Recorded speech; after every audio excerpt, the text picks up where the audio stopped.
December ni som paruk hay vo in hi kan anniversary ania Kum-7na kan in nei na hay apa hi abo wang abo in so nge ti o ka lo tia hay lo va boy puya fel hle mai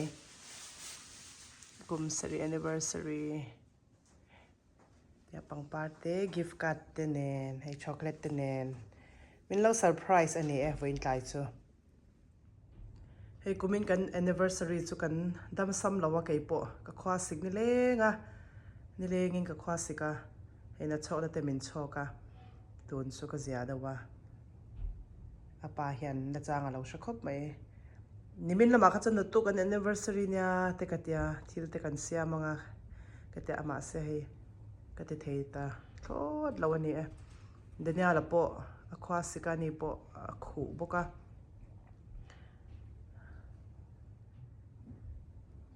yan lauzia klapa gift card min petel ve zia kumin chu kalau bei sei ngam lova kan zinvel nen hian suma hau tak e mai katia hay randa tel sha mani he apoi lo khop mai kan nelem kala bumya lo nya o khai voi khat honna ni ta a wow athak hi ngai ve tol to pa hiam biak in na Samsonite la he Samsonite achakha ale dara kha that meri tiam Florida la pangamin acha don tara hey Kum-7na anniversary gift ani kha baby thank you so much pa asui kha omang tara chunga khan ya ani chu in khoma hianin na bible te thil da tur te nga ve thei le to ka hey free om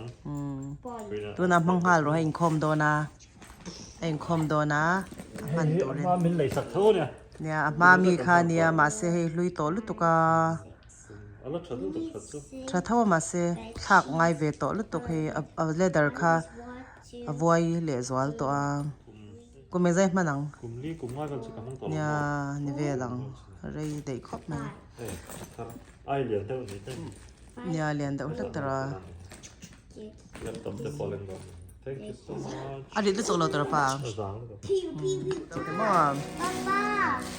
Papa.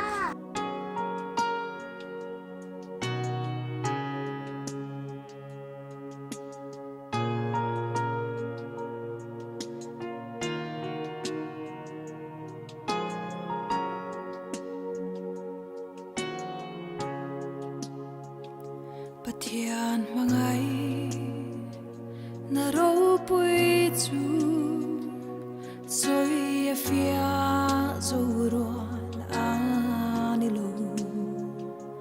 tu in nge rul sengang le mangai to lova ma ngai tu